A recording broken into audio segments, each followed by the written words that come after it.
محترم دوستوں اور اسلامی بھائیوں، اللہ رب العزت نے انسانوں کی ہدایت کے لیے، انسانوں کی رہنمائی کے لیے آپ صلی اللہ علیہ وسلم کو آخری پیغمبر بنا کر کے بھیجا ہے، اور یہ بات بہت واضح اور ظاہر ہے جس کو ہم سب بخوبی جانتے ہیں کہ اب کوئی پیغمبر بھی آنے والا نہیں ہے، کوئی نبی آنے والا نہیں ہے، کوئی رسول آنے والا نہیں ہے۔ اسی لیے رسول اللہ صلی اللہ علیہ وسلم نے اپنی زندگی اور اسی طریقے سے حضرات صحابہ اکرام رضوان اللہ علیہم اجمعین کی زندگی اور کتابی شکل کے اندر قرآن اور سنت رسول اللہ صلی اللہ علیہ وسلم یعنی احادیث مبارکہ یہ امت کے سامنے پیش کی ہیں، یعنی ہماری رہنمائی کے لیے، ہمیں صحیح راستے پر رہبری کرنے کے لیے اللہ رب العزت کی جانب سے جو انتظام کیا گیا ہے وہ ایک قرآن کریم ہے، وہ احادیث مبارکہ صلی اللہ علیہ وسلم ہیں۔ ان کے اندر آپ صلی اللہ علیہ وسلم کی واضح زندگی، اسی طریقے سے حضرات صحابہ اکرام رضوان اللہ علیہم اجمعین کا طرز عمل مذکور ہے، تاکہ انسان جب اپنی زندگی گزارے، اپنے معاملات کو دیکھے تو ان کے اندر دیکھ کر کے اپنی زندگی صحیح طریقے سے گزار سکے۔ آپ صلی اللہ علیہ وسلم کی جو زندگی ہے وہ اصولی زندگی ہے۔ قرآن کریم کی جو میں نے آیت تلاوت کی، اللہ تعالیٰ نے اس کے اندر فرمایا یمحق اللہ الربا ویربی الصدقات، کہ اللہ رب العزت سود کو گھٹاتا ہے اور صدقات کو بڑھاتا ہے۔ ہم پیغمبر صلی اللہ علیہ وسلم کی زندگی پہ جب نظر ڈالتے ہیں تو آپ صلی اللہ علیہ وسلم کی شادی سے پہلے آپ صلی اللہ علیہ وسلم نے تجارت بھی کی ہے، اور بہت مشہور واقعہ ہے حضرت خدیجہ رضی اللہ تعالی عنہا کا کہ آپ صلی اللہ علیہ وسلم کی صداقت، آپ کی امانت داری، آپ کی ایمانداری، آپ کا عدل و انصاف یہ پورے مکہ کے اندر گلی گلی کے اندر مشہور تھا۔ اسی وجہ سے وہ واقعہ پہنچا سیدنا حضرت خدیجہ رضی اللہ تعالی عنہا کے پاس۔ جب ان کو معلوم ہوا تو انہوں نے اپنی تجارت کے لیے آپ صلی اللہ علیہ وسلم کو منتخب فرمایا۔ آپ صلی اللہ علیہ وسلم نے اپنے چچا ابو طالب سے اجازت لے کر کے حضرت خدیجہ رضی اللہ تعالی عنہ کا سامان لے آ کر کے فروخت کرنے کے سفر کے نکلے۔ حضرت خدیجہ رضی اللہ تعالی عنہ اس وقت رسول اللہ صلی اللہ علیہ وسلم کے نکاح کے اندر موجود نہیں ہیں، ابھی یہ ابتدائی دور ہے۔ انہوں نے اپنا غلام آپ کے ساتھ بھیجا، اور غلام بھیجنے کے دو مقصد تھے کہ آپ صلی اللہ علیہ وسلم کو دیکھتے رہیں،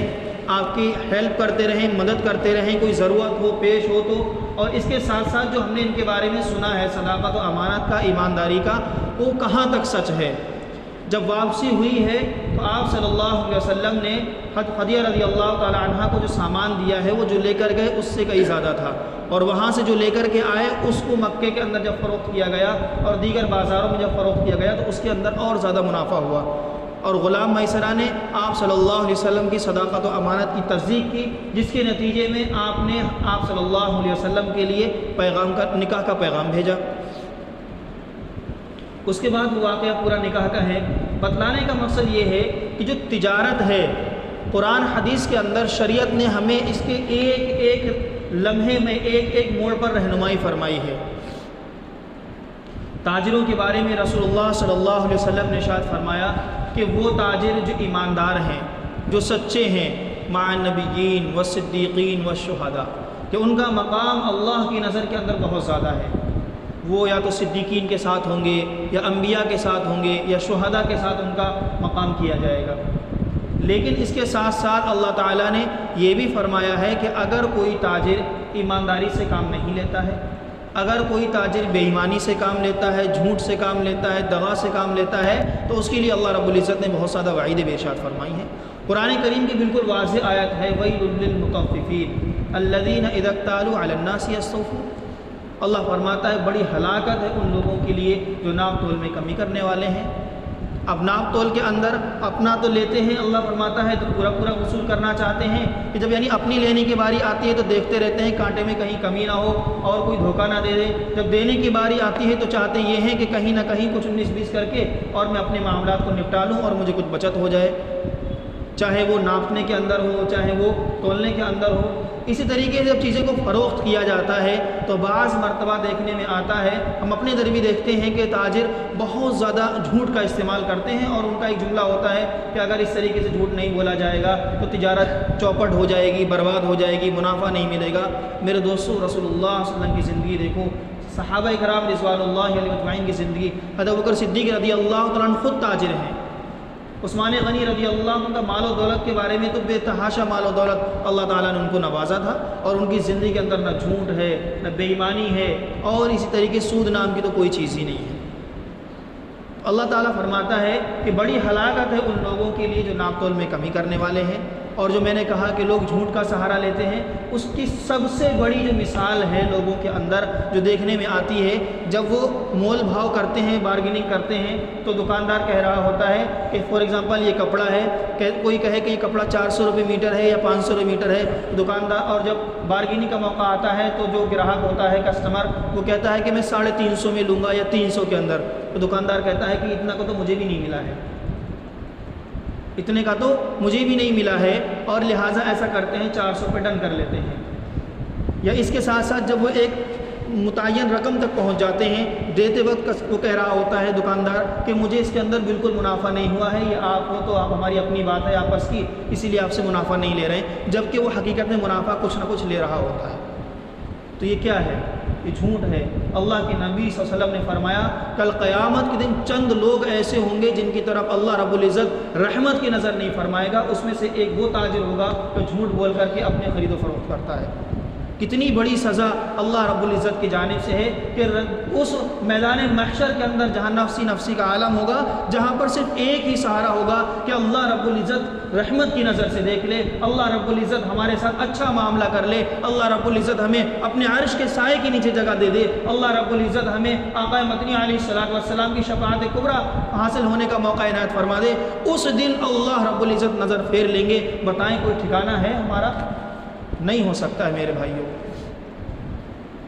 اور یہ ایسا نہیں ہے کہ کوئی ایک خاص آدمی، یہ بہت زیادہ عام ہو رہا ہے۔ میں خود ہمارے خود جاننے والے ہیں ہمارے علاقوں کے اندر، ان سے ایک صاحب ہیں ہمارے خود ریلیشن کے اندر ہیں، میں نے ان سے پوچھا ایک بار کہ کیا ضرورت ہے جھوٹ بولنے کی، مت بولا کرو، کیا ضرورت ہے کہ یہ اتنے کا ہے اتنے کا ہے، سیدھا کہو کہ یہ اتنے کا ہے، ایک ریٹ بتاؤ، وہ کہے اتنے کا ہم نہیں لیں گے، پھر ایک جو آپ کا جہاں پر مناسب دام لگ رہا ہو آپ کے بینیفٹ کے ساتھ، آپ کہہ دو اس سے کم میں نہیں بیچ سکتا ہوں، مجھے اس سے کم میں فائدہ نہیں ہے۔ یہ کہنا کہ مجھے اس سے کم میں نہیں ملا ہے، یا میں آپ کو بہت مناسب ریٹ اتنا ریٹ میں دے رہا ہوں کہ مجھے خود نفع نہیں ہو رہا ہے، یا اتنا سستا میں نے آج تک کسی کو نہیں بیچا ہے، آپ کی اپنی بات ہے، یہ کہنے کی کیا ضرورت ہے؟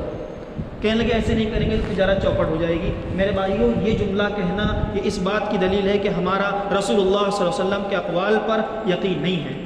ہمارا پختہ ایمان نہیں ہے، کیونکہ شریعت کہہ رہی ہے کہ ایمانداری سے تجارت کرو، اس کے اندر اللہ رب العزت نے برکت رکھی ہے، تو پھر کیسے ایسے ہو سکتا ہے کہ جھوٹ کے بغیر تجارت کی جائے، اس کے اندر نفع نہ ہو، اس کے اندر گھاٹا ہو جائے، اس کے اندر برکت نہ ہو؟ میرے بھائیوں، جھوٹ بول کر کے ہم چند روپے تو زیادہ کما سکتے ہیں، لیکن اس مال و دولت کے اندر برکت نہیں کما سکتے۔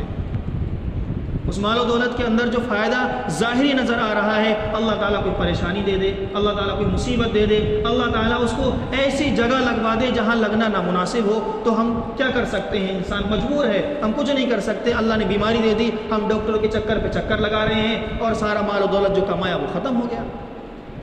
اور اللہ تعالیٰ نے ہمیں ہرچہ مال و دولت کم دیا ہے، ہم نے ایمانداری سے کمایا، جھوٹ نہیں بولا، بھلے ہی ہم نے 5 روپے 10 روپے کم کمائے، لیکن اللہ تعالیٰ نے ہمارے اوپر سے کوئی مصیبت ہٹا دی، کوئی پریشانی ہٹا دی، کوئی بیماری ہٹا دی، تو یہ کتنا بڑا فائدہ اللہ، کیونکہ اللہ رب العزت نے کہا، جو میں نے آیت پڑھی ہے، یمحق اللہ الربا، اس میں سے ایک تیسری چیز ہے ربا، سود۔ جب ہم بزنس کرتے ہیں، تجارت کرتے ہیں، تو اس کے اندر آج کل جیسے ہی آدمی بڑا بزنس کرنا شروع کرتا ہے، معذرت کے ساتھ انسان سود کو استعمال کرنا شروع کر دیتا ہے۔ سود کے کئی طریقے ہوتے ہیں، ایک تو یہ ہے کہ بینک سے لون لے لیا جائے، ایک یہ ہے کوئی اپنا قریبی ساتھی ہے یا دوست ہے اعزاء اقربا میں سے، ان سے پیسے لیے ادھار، لیکن ایک ایسی رقم پر کہ جب لوٹائیں گے تو زیادہ کر کے لوٹانا ہوگا، یہ بھی سود ہے۔ بینک سے لیا وہ بھی سود ہے۔ سود کا نظام تو اسلام نے بالکل پسند ہی نہیں کیا ہے۔ اس کا ریزن یہ ہے کہ سودی نظام کے اندر جو بڑے ہیں وہ تو بڑھتے چلے جاتے ہیں، اور جو غریب ہے وہ اس کے اندر پستا چلا جاتا ہے، دبتا چلا جاتا ہے، برباد ہو جاتا ہے۔ کتنے سوسائڈ کے واقعات اس وجہ سے ہوتے ہیں کہ وہ بینک سے سود لے لیتے ہیں اور ادا کرنے کی حیثیت ہوتی نہیں ہے، بزنس میں گھاٹا ہو جاتا ہے، لاس ہو جاتا ہے، پھر انسان برباد ہو جاتا ہے۔ اسلام نے اسی لیے کہا ہے کہ اپنے بھائیوں کی مدد کرو، قرض دو ان کو، آپس کے تعلقات اچھے ہیں۔ یا ایھا الذین آمنوا اذا تداینتم بدین الی اجل مسمى فاکتبوہ، قرآن کہتا ہے کہ آپ جب کسی کو قرض دے رہے ہو، کسی سے معاملہ کر رہے ہو، تو یہ مت کرو کہ ارے یہ ہمارا بڑا قریبی ہے، دوست ہے، ارے یہ تو کچھ نہیں، بے ایمانی نہیں کرے گا۔ پیسہ ایسی چیز ہے کہ کب انسان کو ڈگمگا دے، کب انسان کو ادھر سے ادھر کر دے، کچھ نہیں کہا جا سکتا ہے۔ قرآن نے صاف الفاظوں میں، اشارتاً بھی نہیں، صاف صاف کہا کہ جب تم لین دین کا معاملہ کرو فَاكْتُبُوهُ، تو اس کو کیا ہے، لکھ لو۔ اور اس کے ساتھ ساتھ فرمایا کہ اگر کبھی ایسا احساس ہو کہ اگر یہ ہو سکتا ہے بے ایمانی کر لے، تو فرمایا 2 گواہ بنا لو۔ سامنے والا کہے گا کہ کیا میں پیسے لے کے بھاگا جا رہا ہوں، تو اس کا کیا ہے، نہیں بھاگے جا رہے، تو گواہ بنانے کی دقت کیا ہے۔ اسلام نے جو ہے قرض کا ایک صورت تو رکھی ہے کہ ایک دوسرے کی مدد کرو، اور ایک طریقہ یہ بھی ہے کہ آپ کو اللہ نوازے، اب اپنے بھائی کو ہدیہ دے دو،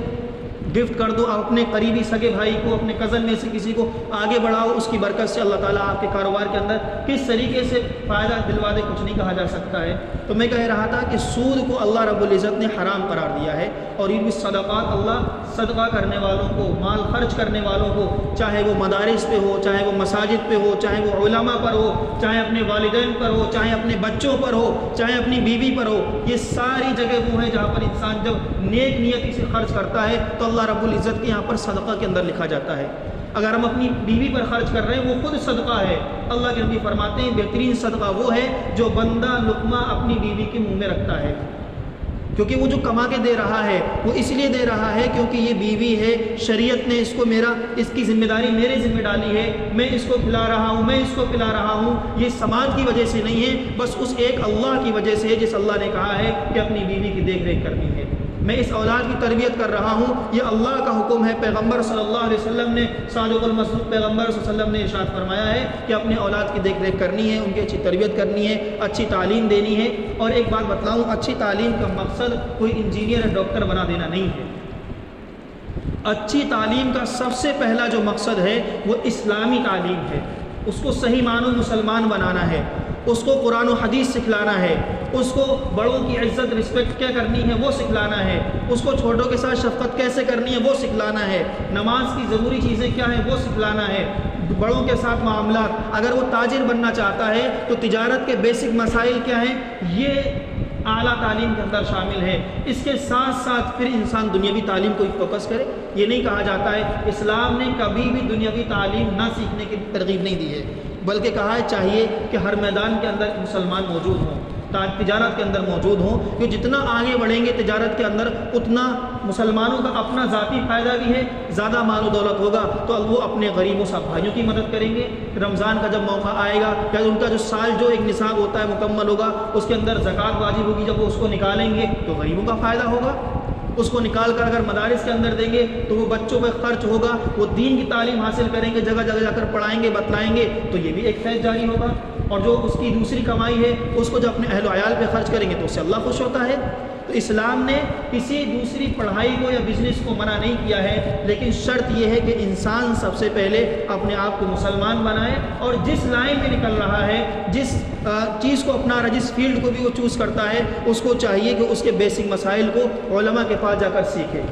کپڑے بیچنے کی دکان کھولنی ہے، اس کے اندر کیا ہے، کیا مسائل ہیں، کھیتی کسانی کرنی ہے، اس کے اندر کیا مسائل ہیں، ہم ایک بڑی جگہ لے رہے ہیں، جگہ لینے کے بعد ہم اس کو کرائے پر رینٹ پر دینا چاہتے ہیں تو ہمیں کس طریقے سے دینا ہے، جو پگڑی کا ایک معاملہ آج کے دور میں چلا ہے وہ کیا ہے، صحیح ہے غلط ہے، یہ سب چیزیں ہمیں، جو ہم جس لائن میں نکل رہے ہیں ہمیں کچھ وقت نکال کر کے ان کو سیکھنا ہماری ذمہ داری ہے۔ کیونکہ کل قیامت کے دن اللہ رب العزت جب پوچھے گا تو آپ سے یہ نہیں کہے گا کہ تم مولانا کیوں نہیں بنے، یا تم نے ایسا کیوں نہیں کیا، ویسا کیوں نہیں کیا۔ اللہ تعالیٰ آپ سے اپنی نجی زندگی کے بارے میں، آپ کی اپنی پرسنل زندگی کے بارے میں، بیسک مسائل میں اگر کوتاہی ہے تو اللہ آپ سے باز پرس کرے گا، یہ ذمہ داری دوسرے لوگوں کی نہیں ہے۔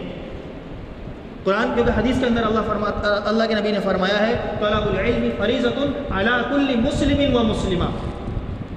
چاہے مرد ہو چاہے عورت ہو، بیسک مسائل، بنیادی مسائل سیکھنا، اب چاہے وہ نماز کے تعلق سے ہوں، چاہے وہ تجارت کے تعلق سے ہوں، چاہے وہ گھریلو معاشی زندگی گزارنے کے تعلق سے ہوں، ہر مسلمان مرد ہو چاہے عورت، دونوں پر سیکھنا اللہ کے نبی فرماتے ہیں فرض ہے۔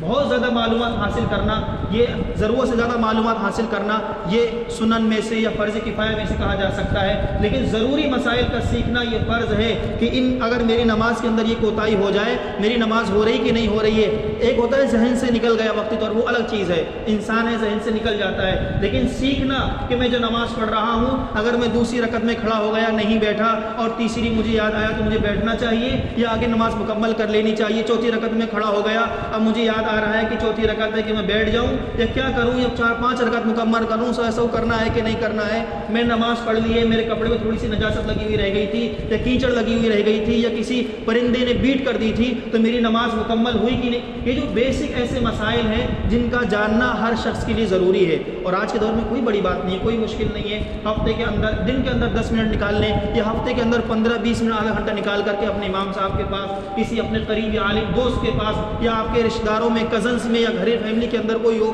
اس سے بات کر کے ایک وقت متعین کر کے بیٹھیں، اپنے سوالات ڈائری کے اندر لکھتے رہا کریں اور اس کے وقت اس سے پوچھ لیا کریں، سیکھ لیا کریں۔ یہ بھی ایک طریقہ سیکھنے کا ہے، اس کے لیے ضروری کہ مدرسہ جایا جائے۔ تو میں عرض کر رہا تھا کہ قرآن کریم کے اندر اللہ تعالیٰ نے سود کو بہت زیادہ بہت زیادہ ہی کیا حرام قرار دیا ہے، حتیٰ کہ نبی کریم صلی اللہ علیہ وسلم نے ارشاد فرمایا کہ جب آپ صلی اللہ علیہ وسلم معراج کے اندر گئے، بہت مشہور واقعہ ہے، آپ نے سنا ہوگا کہ اللہ کے نبی نے وہاں جو جہنم کے اللہ کے نبی صلی اللہ علیہ وسلم کو سیر کرائی گئی ہے، جہنم کے جو مناظر دکھلائے گئے ہیں حضرت جبرائیل علیہ السلام کے ساتھ میں، وہاں اللہ کے نبی نے ایک ایسے آدمی کو دیکھا کہ جس کا پیٹ بہت بڑا گھروں کی طرح ہے اور اس کے اندر بچھو اور سانپ جو ہیں وہ باہر سے نظر آ رہے ہیں۔ اللہ کے نبی نے پوچھا حضرت جبریل سے کہ جبریل یہ کون آدمی ہے، کون لوگ ہیں؟ جبریل نے کہا یا رسول اللہ یہ وہ لوگ ہیں جو دنیا کے اندر سود کھایا کرتے تھے۔ کتنی بڑی سخت سزا ہے کہ ان کو پیٹوں کے اندر اللہ رب العزت سانپ اور بچھو کو بھر دے گا۔ ایک حدیث کے اندر اللہ کے نبی صلی اللہ علیہ وسلم نے فرمایا کہ اللہ کے نزدیک سود کھانے والے کا جسم، یا یوں کہا جائے کہ وہ جسم جو سود سے پرورش پائے، اللہ کے نبی فرماتے ہیں اس کے لیے جہنم کی آگ سب سے بہترین جگہ ہے۔ اسی طریقے سے اللہ کے نبی صلی اللہ علیہ وسلم نے فرمایا کہ جو شخص سود استعمال کرتا ہے، سود کھاتا ہے، ان کی دعائیں قبول نہیں کرتا ہے اللہ تعالیٰ۔ کتنی سخت سزائیں ہیں، دنیا میں اللہ دعا قبول نہیں کر رہا ہے، کل قیامت کے دن ان کے لیے اس طریقے کا عذاب ہے۔ اللہ رب العزت نے کیسے رکھا ہے؟ تو میرے بھائیوں، ہمیں اپنی تجارت کے اندر، اپنے معاملات کے اندر، اپنی نجی زندگی کے اندر سب سے پہلی بات تو یہ ہے کہ ہمیں اتنا اپنے آپ کو آگے نہیں بڑھانا ہے کہ جہاں پر جا کر ہمیں سود کی ضرورت پڑ جائے۔ ہماری جتنی گنجائش ہو، جتنی کیپیسٹی ہو، جتنی استطاعت ہو، ہمیں ہر لائن کے اندر اسی حساب سے چلنا چاہیے، کیونکہ محتاجگی کو اسلام پسند نہیں کرتا ہے۔ دوسروں کا محتاج ہو جانا اسلام اس چیز کو پسند نہیں کرتا ہے۔ اسلام کی نظر میں اگر آپ غریب ہو وہ زیادہ اچھا ہے اس بات سے کہ آپ سودی کاروبار کر لو یا سود سے رقم اٹھا کر کے آپ بزنس میں آگے بڑھ جاؤ۔ اسلام کے اندر یہ پسندیدہ نہیں ہے۔ اس سے زیادہ پسندیدہ یہ ہے کہ آپ روکھی سوکھی زندگی گزار کر اس دنیا سے چلے جاؤ۔ اس لیے دنیا کے اندر کس کو رہنا ہے؟ کسی کو نہیں رہنا ہے۔ وَمَا الْحَيَاةُ الدُّنْيَا إِلَّا مَتَاعُ الْغُرُورِ۔ قرآن کہتا ہے دنیا کی زندگی تو دھوکے کی زندگی ہے، بہت مختصر زندگی ہے۔ اور ایک آخری بات کہہ کے بات ختم کرتا ہوں کہ انسان جو کاروبار کے اندر آگے بڑھنا چاہتا ہے، عموماً اس کی عمر اگر دیکھا جائے تو 30 ہے، 35 ہے، 40 ہے، بلکہ اگر عام طور سے آدمی بزنس کے اندر آگے بڑھتا ہے تو 30-35 پار ہی کر چکا ہوتا ہے، کیونکہ ایک پڑھنے کا دور ہوتا ہے، 20-25 اسی میں گزر جاتی ہے۔ پھر شادیاں آتی ہیں، شادی کے بعد جب بچے ہوتے ہیں پھر آدمی کو ایسا لگتا ہے یہ کروں کیا کروں، پھر آگے آدمی بڑھتا ہے، پھر کچھ غلط طریقے استعمال کرنے کی طرف چلا جاتا ہے اور شیطان اس پر آمادہ کرتا ہے۔ موجودہ دور کے اندر نئے نئے نام سے سود کو دیا جاتا ہے، انسان سوچتا ہے شاید صحیح ہو اور وہ اس میں آگے بڑھ جاتا ہے۔ اللہ کے نبی نے فرمایا کہ ہم یہ جو کرتے ہیں عموماً والد اپنے اولاد کے لیے، اپنی فیملی کے لیے کرتے ہیں یا اپنی بیوی کے لیے کرتے ہیں، لیکن کل قیامت کے دن ہماری یہ اولاد، ہماری یہ بیویاں یا ہماری یہ والدین ہمیں نجات کا ذریعہ نہیں بنیں گے اگر ہم نے ان کے لیے ہی بھلے ہی کیوں نہ غلط طریقہ استعمال کیا ہو، کیونکہ اللہ تعالیٰ نے جائز طریقہ استعمال کرنے کا حکم دیا ہے۔ ذمہ داری جو دی ہے وہ اس بات پہ دی ہے کہ جائز طریقے سے انکم کر کے ان کی جائز طریقے سے پرورش کرو، بلکہ ایسا تو ہو سکتا ہے کل قیامت کے دن بیوی یہ کہہ دے کہ میں تو ہاؤس وائف تھی، میں تو گھر سے باہر نکل نہیں سکتی تھی، مجھے نہیں معلوم کیسے یہ کام کرتے تھے، اللہ تعالیٰ انہوں نے کیسے کمایا میں نہیں جانتی، مجھے چھوڑ دو۔ وہ اپنا دامن جھاڑ دے گی جس کے لیے ہم نے یہ غلط طریقے استعمال. وہ اولاد کہہ دے گی اللہ تعالیٰ ہمیں کیا معلوم, ہم تو چھوٹے تھے, ہماری پرورش ان کی ذمہ تھی, ہم نے تو نہیں کہا تھا ان سے کہ حرام طریقے سے کما کر کے لاؤ یا کہیں پر بھی جھوٹی قسمیں کھا کر کے بزنس کرو, تجارت کرو, ہم نے نہیں کہا تھا. ان کی جو اپنی ذمہ داری تھی ان کو اپنا سیکھ کر کے کام کرنا چاہیے تھا. میرے بھائیوں کتنی شرمندگی اور کتنا احساس ہوگا اس دن کہ میں نے جس کے لیے سب کچھ کیا ہے وہی ہم کو چھوڑ کر چلے جائیں اور کوئی ساتھ دینے والا نہیں ہوگا. قرآن کہتا ہے نا یوم یفر المرء من اخیہ, سب دامن جھاڑ کے چلے جائیں گے, ہمارے نام اعمال ہی ہمارے ساتھ آئے گا. تو صحیح طریقہ شریعت کے مطابق گزارنا ہے. مختصر وقت کے اندر سب کچھ بیان کرنا مشکل ہوتا ہے. آپ جس لائن کے اندر, جس میدان, جس فیلڈ کے اندر ہیں اس کے اپنے ضروری مسائل علماء سے سیکھیں. آج کل کے دور کے اندر بہت میٹھی میٹھی چپڑے ناموں کے ساتھ میں غلط چیزوں کو پیش کیا جاتا ہے اور احساس نہیں ہوتا ہے اور ہمارے مال و دولت کے اندر غلط چیزیں شامل ہو جاتی ہیں. اللہ تعالیٰ ہمیں غلط راستوں سے ہماری حفاظت فرمائے. اللہ تعالیٰ شریعت محمدی صلی اللہ علیہ وسلم پر صحیح طریقے سے چلنے والا بنائے. اللہ تعالیٰ ہم سب کی عبادتوں کو قبول فرمائے. آمین. واخر دعوانا الحمدللہ.